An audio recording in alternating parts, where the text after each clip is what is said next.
Oil firms have cut nearly all crude production in the Gulf of Mexico as Hurricane Ida threatened major US offshore fields. Oil prices had soared to 4-week highs on the shutdowns, but have now eased as Ida weakens to a tropical storm. More than 1 million people have lost power in New Orleans after Ida swept through the city on the same day that Hurricane Katrina ravaged Louisiana and Mississippi 16 years ago. Natasha Hussain reports.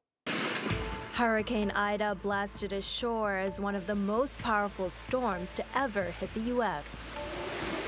It packed winds of more than 240 kilometers an hour when it made landfall on Sunday, after gathering strength over the warm waters of the Gulf of Mexico. It slashed the coast of Louisiana with torrential rains and submerged entire neighborhoods. It's also knocked out electricity lines and blown off roofs. Ida has since weakened, but weather officials say it's still dangerous due to storm surges. You'll start seeing hurricane force winds even in Baton Rouge. That's going to cause some significant power outages, and this rain is adding up too. As this storm slowly moves to the north, these rain bands sure haven't moved very much. These rainfall totals are going to add up quick. U.S. President Joe Biden has declared a major disaster in Louisiana. He's ordered the release of federal funds for rescue and recovery efforts. We've already pre-positioned resources that we know are going to be needed, and equipment and response teams in the region. This includes 2.5 million meals and 3 million liters of water.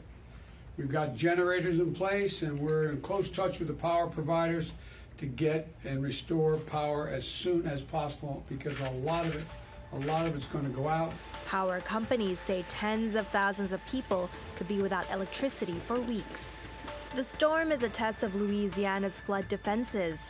The state spent billions of dollars strengthening levees after Hurricane Katrina killed 1,800 people in 2005.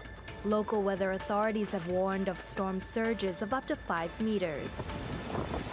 Coupled with strong winds, officials say parts of Louisiana could be uninhabitable for weeks or even months. Natasha Hussain, TRT World. Well, for more on this, NBC correspondent Liz McLaughlin joins us now from one of the hardest hit areas, New Orleans in Louisiana. Hi, Liz.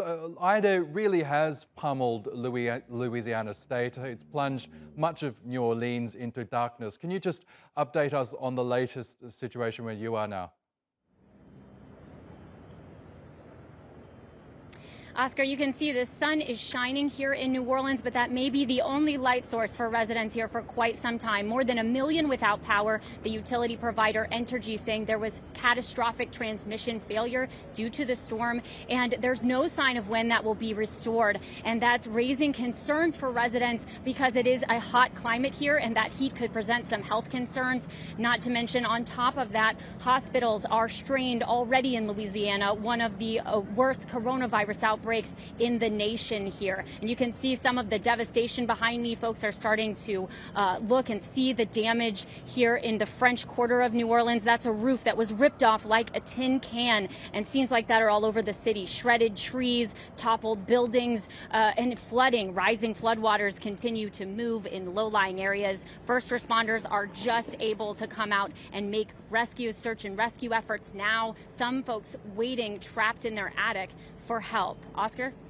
Fearing the worst, oil and gas firms shut down nearly all of their offshore oil and gas facilities.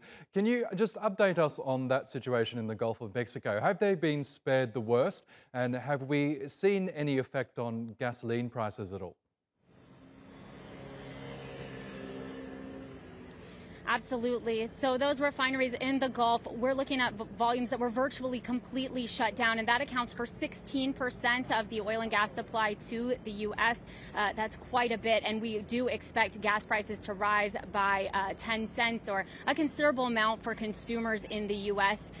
Those refineries, it's not sure how long it will be until they can come back online, not just close down for the safety of workers, but also to actually have the machinery work. And there will be some storm damage from that. We're hearing early reports that part of the machinery has actually broken off and is adrift in the Gulf of Mexico. So it's going to be a lot of work to really get that all back together and up and running again. Some estimates a week or more until that pipeline is restored. Oscar? Okay, Liz McLaughlin, thank you so much for bringing us that update from New Orleans.